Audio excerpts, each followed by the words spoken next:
And so it's a continuous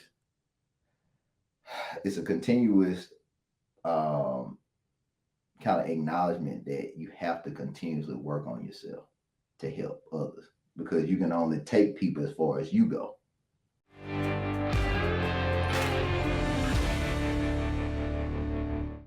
Well, I always love when I'm introduced to people that are, in particular, helping men find their purpose, their identity, and their way in life.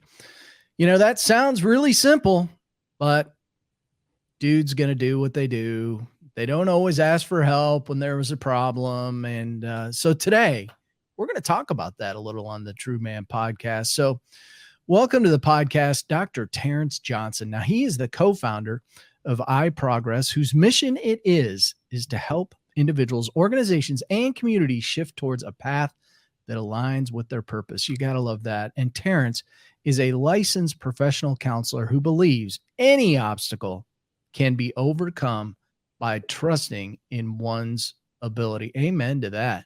Terrence, welcome to the True Man podcast. Thanks, Mike, for having me. I appreciate it. Yeah. So Terrence, we spoke a few weeks back, and we had a really great conversation, and I just love, you just know when God's in the center of things. You've been brought together, and it's just like no coincidence, and you get to have these great conversations, and we talked a lot about what's going on in the man verse. Is that I just made up a word, I think. Yeah. And so, but before we get too deep into that, Terrence, tell us a little about yourself and how you even got to the point where, you decided to go down the whole counseling trail, because that's a lot of education behind you. Yeah. It's okay. It's okay. Look, I guess for me, when I hear people say that back or something like that, it's like, oh, it's just so much of a journey. It is a lot, man, because listen, I got my master's degree and I stopped. I'm like, that's it. I'm holding clean right there, man. Yeah. And you took it a step further. Yeah, I think I have my grandfather to thank for that, because he was all about education for us, like myself and my cousins. So I grew up not being able to go out and play or talk or got the TV on till like everybody homework was done. So I think all me and my cousin, we all have that trait. Like we've been in school a long time, but just because we were brought up that way. Yeah. But for me, I would tell people from since I was little, people talk to me. Like I was a young kid, and people would like adults would come and talk to me and like have real conversation about what's going on with them. And I don't know what what it is about me that just draws people in that way.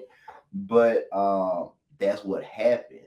But I didn't start in counseling. I started in architecture. That was my major, my undergrad major. So I thought I wanted to build buildings, because I do have that design idea type part of me. I do. There's a connection here, though. Yeah. So, but I realized that I wanted to have a greater impact, and one of the areas that I was kind of led to was working with kids. So I worked with kids for a long time, like adolescents, kids that were at risk. Pretty much the kids that nobody wanted. Either the parents didn't want them, school didn't want them, what you like, society didn't want them. Those were my kids, and I worked with them. I did home visits, and if people not really familiar with doing that in a work setting, I've pretty much seen and heard everything in somebody's house. Terrence, that's pretty admirable. What do you think caused you to go down that road of wanting to work with these high risk kids? That's pretty valuable work, and not a lot of people want to go that direction. No, a lot of people don't like to work with kids. Kids, okay. Like I said, I don't have a issue with kids. I really don't like working with adults. but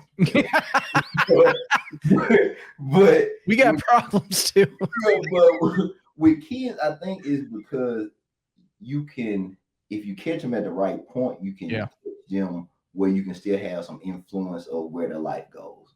I think as we get older, most of us get set in our ways, and not that we can't make changes, but we have to really buy into that to make a change. With kids, you kind of just, as long as you're present and there, that kind of promotes or the catalyst for change for them. It's like you show up. I know that you gonna, not only listen to me, but you're not just trying to be my parent, but you're trying to help me grow and be better. I think a lot of them just need that, or sometimes they just need somebody to just talk to about what's going on in their lives. But for me, I guess it was because I grew up in a way where, like, I wish I had somebody else to talk to about what was going on with me or what I was experiencing, like in my household. Yeah.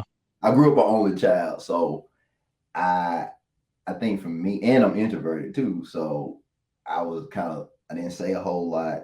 I like to read. I was kind of like off to myself.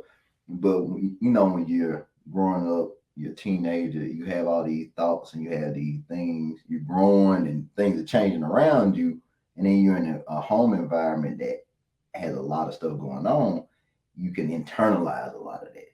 Oh yeah. And most people do. Is that fair? Yeah. And so for me, I think I was having this conversation before with somebody else about how I think for me, I was the mediator between both my parents. Like the stuff that was going on with them, and they're like, I would get one, like my mom would come like, your dad doing this, and then my dad was like, well, your mom's doing it. And so like I was the mediator part. So I think indirectly I was kind of nurtured into that.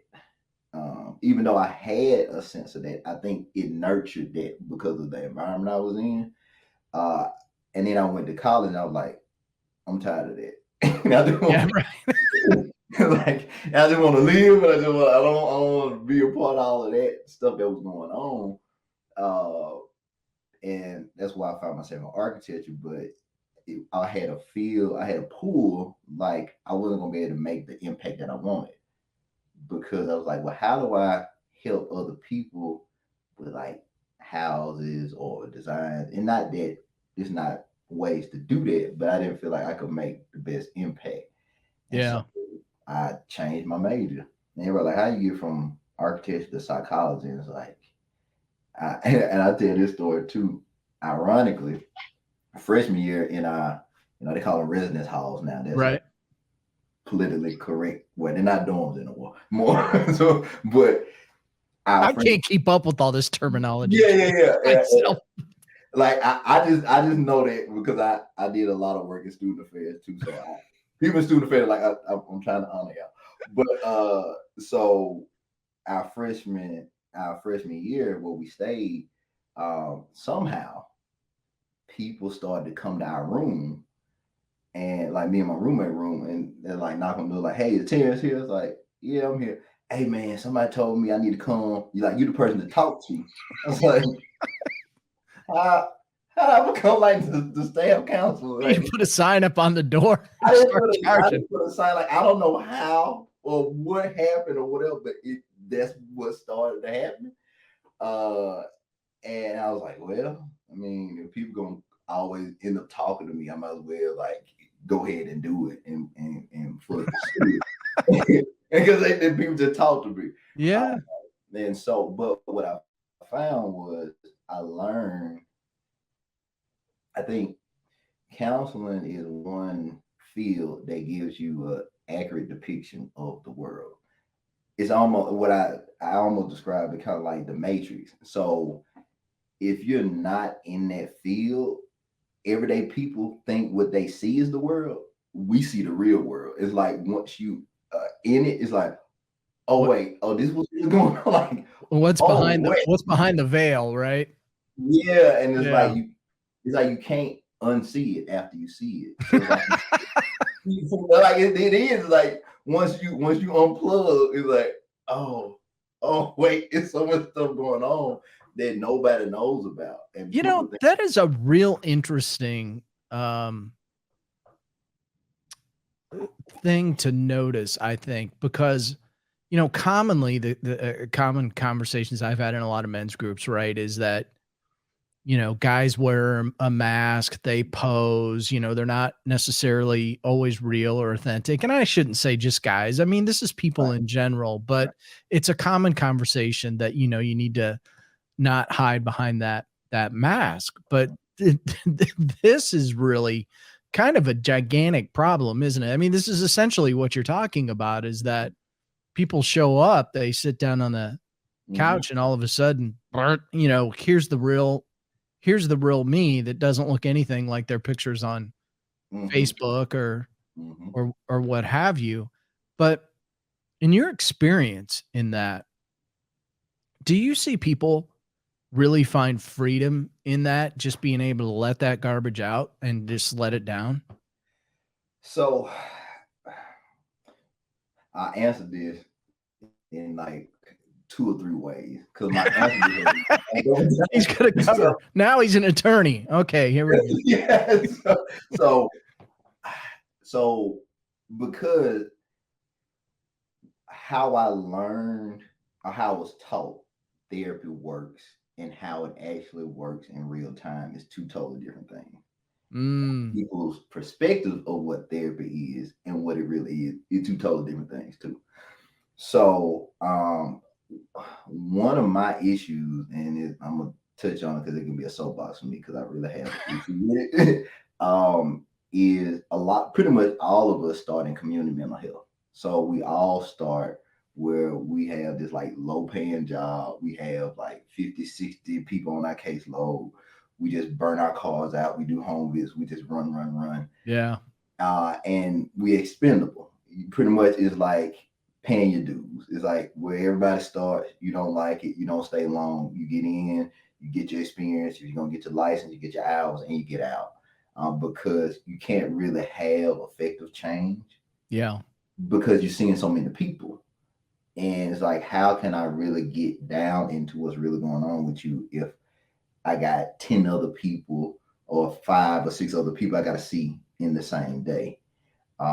So that's one. Two, I think a lot of people, therapy has become more popular, but it doesn't mean that all therapy is good because it's bad therapists too. And some people don't, and then you have, coaching too. And I know a lot of great coaches, but it's some people that just kind of just say, "Hey, I'm a coach." And this is Yeah. what I do. And so it's a lot of gray area in some things. But I do also believe that sometimes we can teach people to be more dependent on other people by not actually just not only sometimes therapy can be only for treating the symptom and not the core issue. And the core issue is going to have to be met by the person and not Yeah.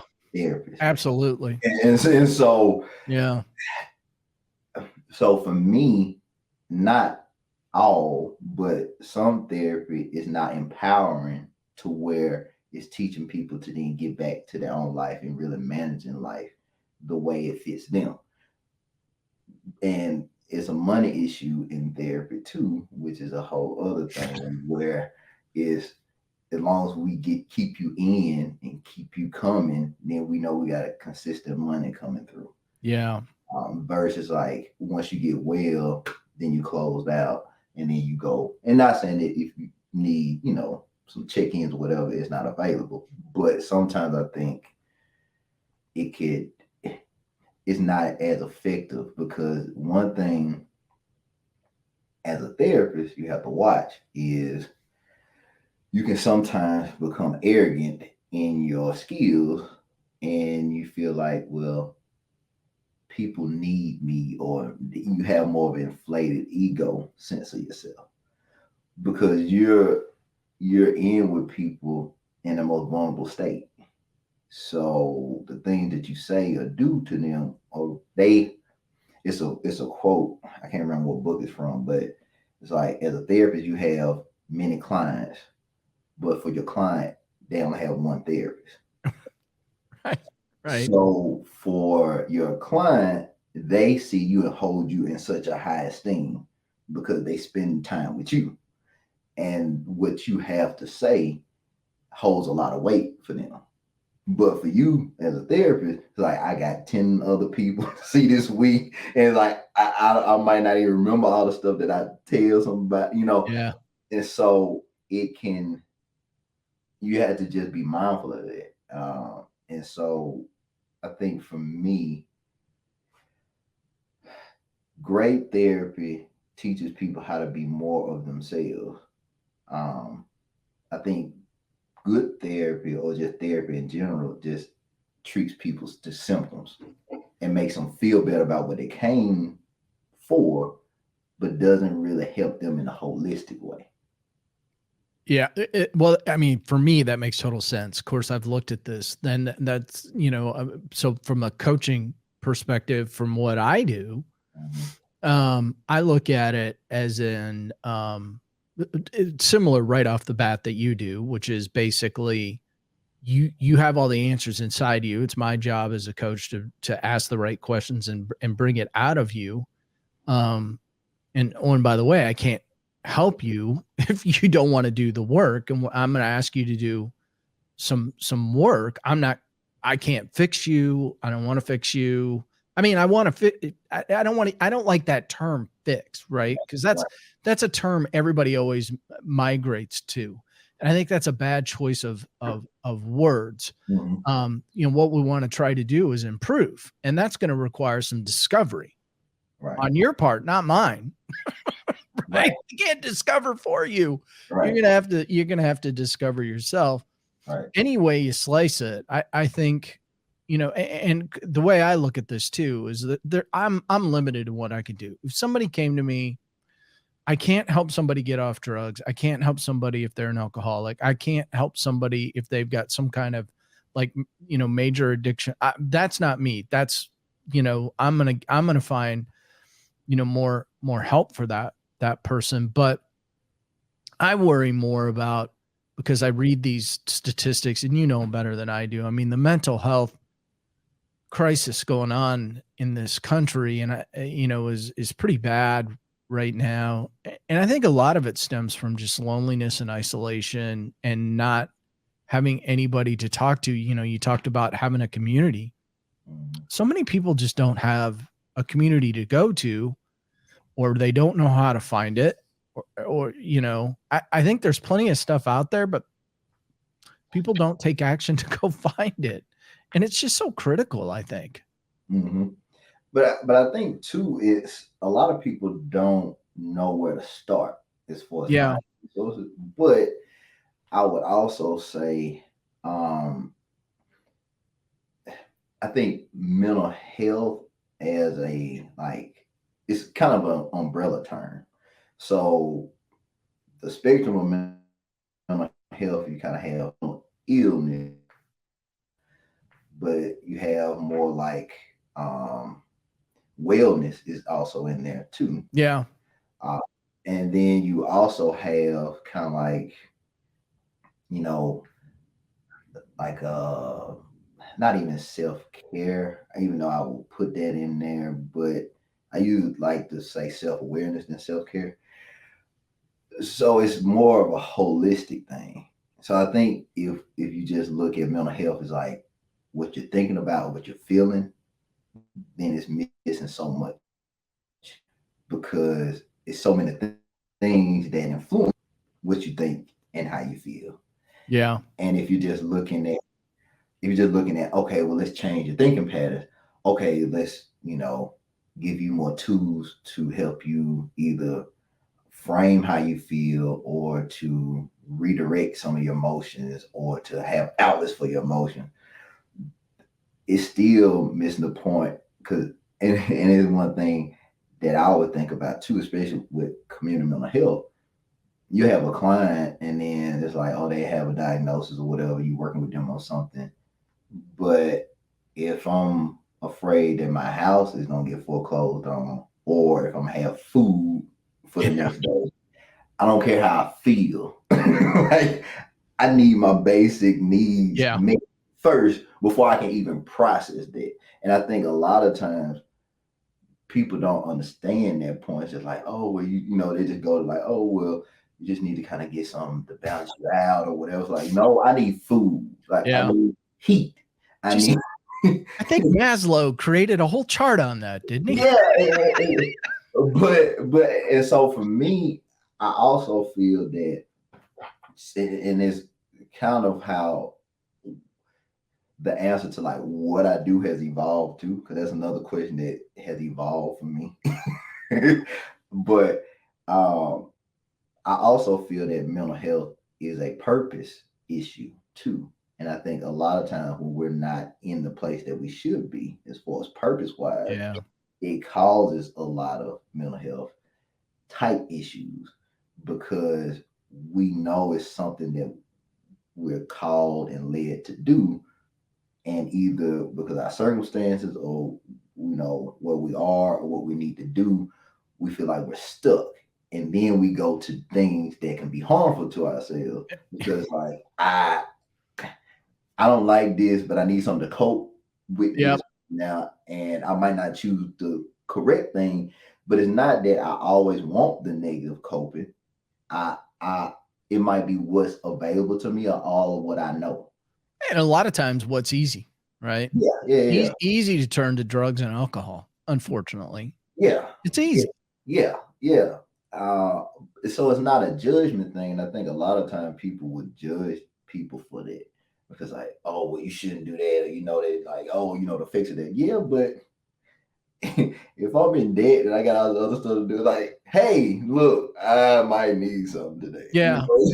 Well, no, and let's transition this a little bit and talk about dudes, guys, and what's going on because this is probably a pretty decent transition because I think a lot of people suffer from an identity crisis, not knowing their purpose, and they do get stuck in their life wherever they are, and a lot of times I feel like they didn't set out for that.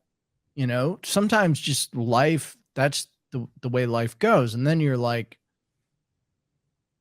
God, I'm in 8 lanes of traffic and they're 1,000 cars deep here. How the heck do I get out of this? Mm-hmm. And, many people don't because they don't know how to take action. They just get stuck in the traffic. And so how can we help dudes find their purpose in life when they find themselves stuck behind 1,000 cars in Atlanta traffic? Not that ever happens. Yeah, no. Every day. So, what I would say, and it's kind of where my journey started, I had to think of myself outside of what I did.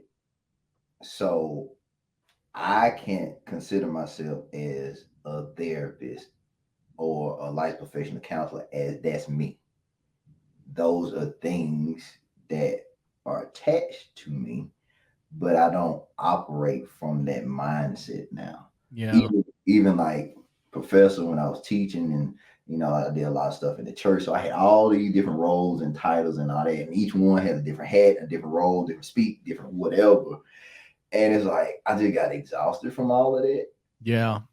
But as men, we can get trapped by that because it gives us a sense of identity. We tie identity to what we do. Yeah, and being busy, right? Yeah. And busy and tired are two like umbrella words for guys. So like busy can be avoidance of things. Mine would be tired. So tired could mean I'm depressed. Tired could mean I'm overwhelmed. Tired could mean I'm sad. Tired could mean all. And so it's different than tired. So if a guy says, "Oh, I'm tired," like tired is not what you are. It's the easy thing you can say because most of the time we're not allowed to actually say, or we feel like we're not allowed to say what we actually feel. But tired is a blanket thing. Like tired is really just leave me alone. Yeah, well, busy I think is the same way, right? Yeah. I've tried to strike that word from my vocabulary, but even I find it like really hard, even though I'm conscious behind it. And what I realize is I may have trained certain people in my life, I think we all do this with some words that we use. Yeah. I feel like I may have trained certain people in my life that they naturally expect, well, I didn't hear from Mike, so he must be busy. Yeah. Well, listen, I would like to think that all successful people are busy. If you're not, you're probably not successful. You know, I think we're all busy, but busy doesn't equate to being good. In fact, most of the time, busy's bad. Yeah. Yeah. I so I say I am a recovering workaholic. That's where I live. And I have the hospital bills to prove it. Yeah. From yeah, just being overly stressed out, but not. I think for me, a lot of what mine was I always felt like I had to prove something. Like even if I was, I think a lot of guys feel that. yeah, It's definitely a man thing. yeah, and it's not even prove. It's like, but proven to who? So some of it was like proven to my dad. Ooh. You know, and but it's because you always want that. Like my dad feels like not just successful, but he's proud of me. And so it's like, okay, what do I do to get that? And how do I maintain that? But I think also it was proven that I could be different than my dad because my dad did a lot of things that was hurtful to our family, but also it was just difficult.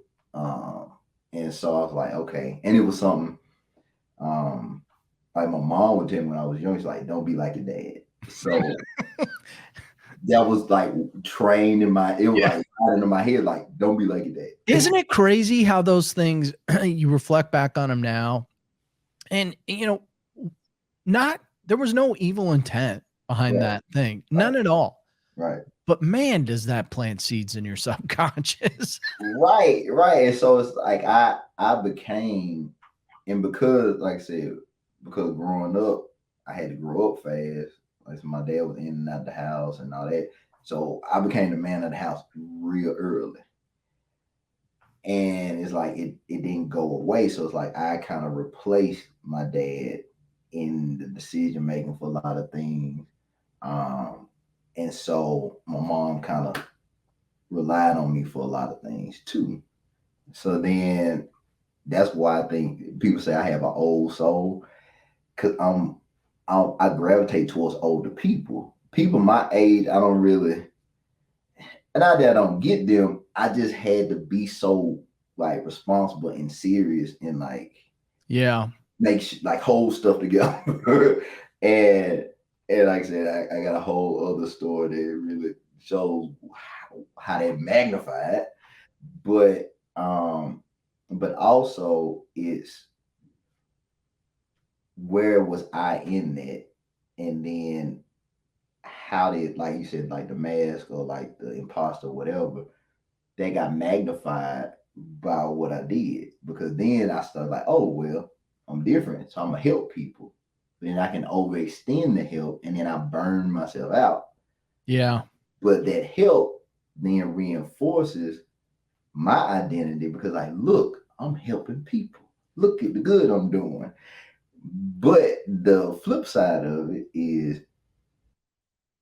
that all for or that feeding me some way that I'm missing something and I'm feeling a void, trying to fill a void in being helpful. And that's one thing, that's a real fine line because helping people feels good, but helping people can't maintain you as a person. You have to have people for you that's just for you. Yeah. Yeah. Listen, I think that's the challenge with this, with a lot of people calling themselves coaches. Many people, they don't even have the basic psychology in order to understand that. But listen, being a coach, that's not fixing people. Mm-mm. That's not what a coach does. And, you need to know the basic fundamentals of helping people and coaching people being able to ask good questions and just, help people dig deep so that they can marinate on, Mhm. what's going on is a huge part of it. Yeah, and I think for me, it evolved over time. So like, I did the heavy clinical work, and then I started to teach. So like, okay, I transitioned from directly helping people to then training the next generation of therapists and counselors and equipping them in what they needed. Um, and I enjoyed that. Like I loved it. I love teaching.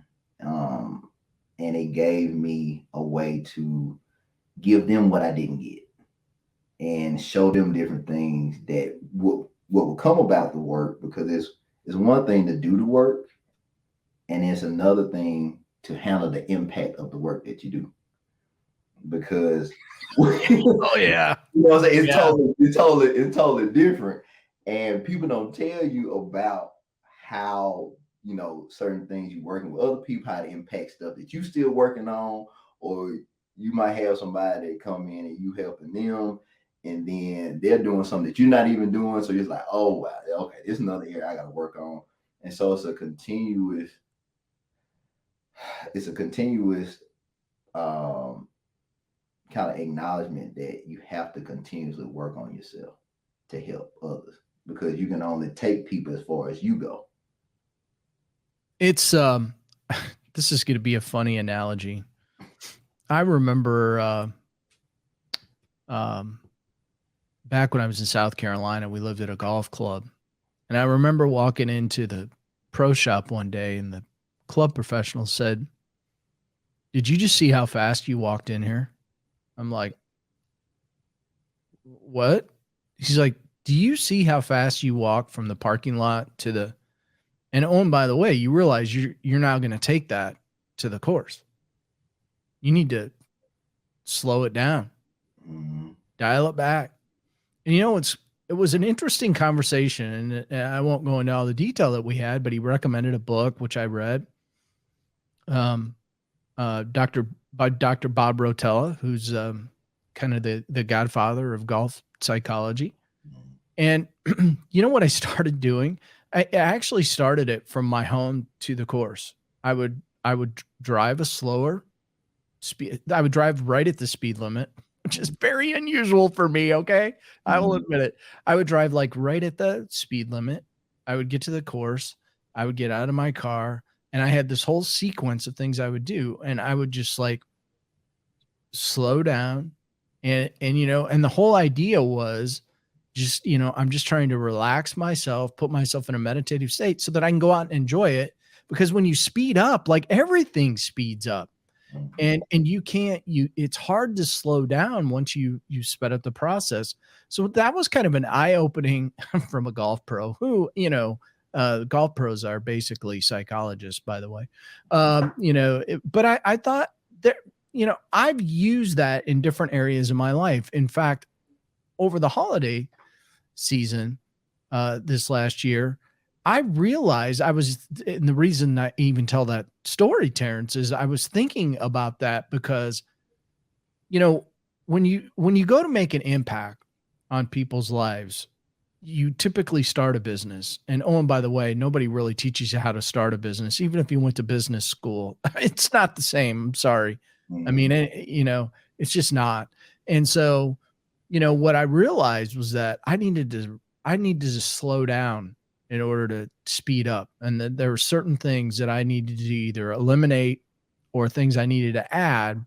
But regardless of what those were, I just needed to slow down because it was more about me and my energy level and taking care of myself so that I could be present with everybody that I worked with, so Mhm. that, it could be 100%.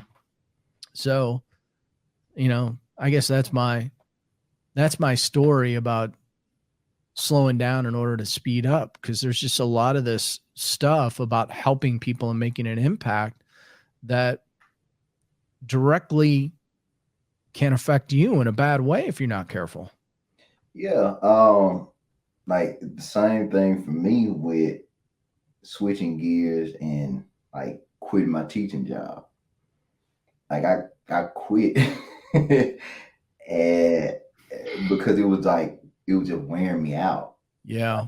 I didn't, it's like when you get to a point where you love something so much, and then you know that you're just present, you just there, but not there. And that's how it was. Like I was just showing up to class, like I don't really care. Like if they learn someday or not or whatever, because it was just I was exhausted. But I realized that, and some of the stuff too comes with as you evolve. Yeah. Certain things that you used to love, they kind of hinder you or hurt you in the next season of your life. And it was like that for me. It was like teaching was the one thing that I poured my all into, and I loved it for a while until I realized that I didn't love it that much anymore, or the way I was doing it, or the environment I was doing it in. And then it's like that pivot. So I think one thing too, like as far as men are concerned, that slowing down might be trying to figure out what's the next pivot, because what Yeah. work is not working. And so it's like, and then two, it can be harder if the thing that you're doing is like prestigious or you're making money from it. And it's like, oh, everybody embraces it. And then you like, I'm leaving this, I'm doing this, I'm whatever. And like, what? Like, why? And this don't make sense. What you gonna do next? But Yeah. How for many me, times have we heard that where somebody,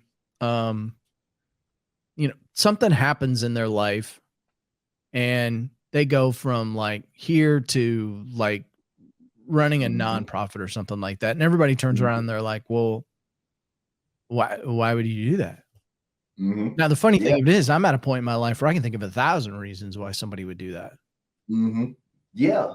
But But how do we get to the point where we get people to slow down enough to go, yeah, I am not feeling fulfilled. I don't like the vision for my life. I don't like the purpose. I'm not even sure that I like my calling. But yet people just like keep going. How do we get them to the point where we go, hold on now, partner? It doesn't have to be like that. so it's a book. It's a big book, but it's broken up into sections. So it's a more personal side, and it's like a business side. But Principles by Ray Dalio, I got love that book. And that's one of the books I started with a few years ago when I was kind of starting my next pivot and transition. But it's really getting down to the core of, okay, what are your values? What do you value? What's really your foundation? And is where you are right now aligning to that? Yeah. And then once you can check those boxes, like, okay, these are my values. This is what I really hold dear to me. What's true to me is what I'm going through or where I'm at that align with this right now.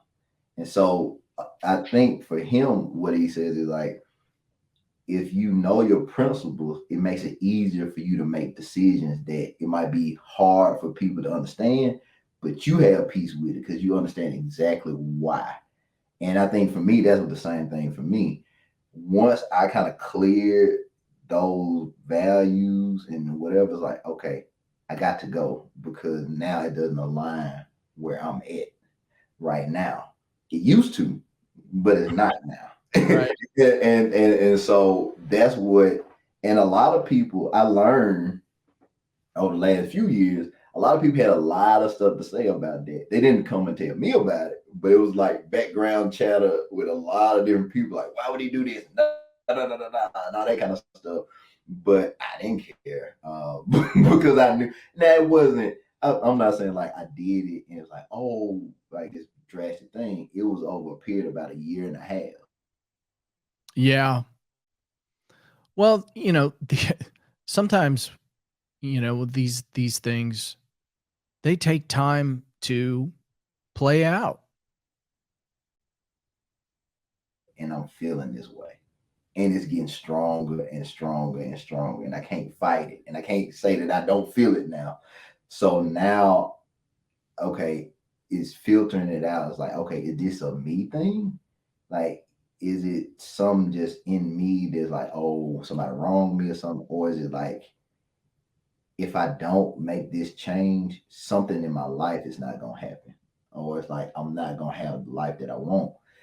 And that's what I had to come to the decision of like, this no longer works for me.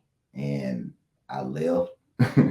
And then fast forward a few months later, I found out like all the rest of my coworkers like left too, like in the span like 4 months.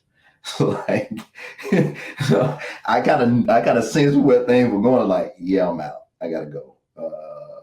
I don't know what's going. And everybody was trying to ask me like, "What are you gonna do? And what's your next step?" Like, I don't know. I don't know what God got for me, but I know it's not this no more. I don't Yeah, know. I commonly say I help guys get out of their head and into their heart, and I think that that's the disconnect that people sometimes, we're so heady about, um, you know, people's jobs and callings in life, and certain jobs equate to certain amounts of money and houses and cars and all that stuff. Mhm. But at the end of the day, strangely enough, you don't get to take any of that with you. Right, right. And one thing I believe too, um, and that's actually kind of more of my next pivot, and it's kind of like coming at me all at once again. But I feel like we have an inherent, I don't want to say just calling, but we have a certain thing we're created for. Um, Yeah. and it doesn't look like what people think it should. And we have it when we're younger, and when you're a child, you don't have the interruptions of people's thoughts and ideas on top of what Right. you see. It's like, oh, I want to Right. do jump off this. I want to do this. Oh, I can do this. Yeah. And then you grow up and it's like, oh, you can't do this. You become a lot more cautious and aware about, what you do and it relates to other people. And so you start to like narrow and kind of close yourself in more and more and more as you get older. And for me, it's like, well, I'm kind of gravitating back towards things that I really was passionate about when I was younger. And one is writing. And so it's like the next kind of pivot is really me embracing myself as a writer and Yeah. moving full force with that. Because I've written all my life. I wrote for the school newspaper. I've done some like freelance writing or whatever, and I've been working on a book. But what I feel now is like I have to really commit to that, into that world, and that's how I can have the greater impact by telling stories, telling my story. It might be helping other people tell their story, but it's putting it in a way that people can digest it. Because one thing that I don't like about how mental health is approached and kind of depicted, it can be one real, I'm just gonna say it like I feel. It can be real boring and it can be real just like intensive with data and all that, and it's not in the Yeah. way that people talk. And so for me, it's like, well, how can you break everyday life things down into stories and how people speak and relatable, and it makes people feel empowered instead of sad and depressed. And like, what did I watch and why did I spend some time watching this or listening to this? Because it's all of the counselor therapist speak versus just like purpose. Purpose is not a real, it's not something that people every day just think about because they got other responsibility, they got bills, they got all this other stuff going Yeah. on. And so like, well, how can you present that in a way that it makes sense and it resonates with people and they connect to it, on an emotional level? Because a lot of stuff can just be good information, but it doesn't connect with people from a heart Yeah. perspective. Saying, and so that's kind of that's what I feel real led to go into now and really commit more to it. Uh, Especially after my dad passed. Like it's been a year now, but after he passed, a lot of things shifted and changed for me, and it was like, okay,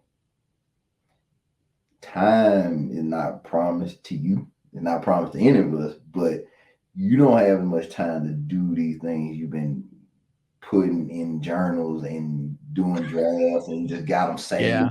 Place like you need to put these things out. You need to, get this out because it could help somebody. And I think now I'm more committed to like creating content that will impact people versus being the expert, because I think through the pandemic and just everything else, I'm still learning about me too. And if I feel Yeah. like I have all the answers, then I've stopped growing, and I don't. So, Well, listen, honestly, I think that's a good way to wrap up this podcast today, because that in and of itself says everything about you, and it's everything that I try to teach too. I mean, I think we're always evolving and learning. I was talking with somebody this morning. They're like, "What? You didn't see yourself doing a podcast when you were a kid?" No. Of course, it didn't exist. It was called radio back then, basically. yeah. But no, I didn't see that, and I think that I stress this all the time, is that you really want to take the time to educate yourself and continue to grow, because you never know where it's going to lead, or who it's going to lead you to, or what it's going to lead you to. So, Terrence, as we wrap up here, tell everybody, how can they get a hold of you? How can they find you, and maybe touch base with you if they want to learn more about what you're doing? Yeah. So I live on LinkedIn, so that's the easiest way. But pretty much all the social media handles are at Life Excavator. So that's um, Twitter, Clubhouse, not Facebook. I think if you just look up Terrence Johnson, you can find me on Facebook. And then for the business is Our Progress, and so that's on Facebook and Yeah. but also just other platforms like other podcasts.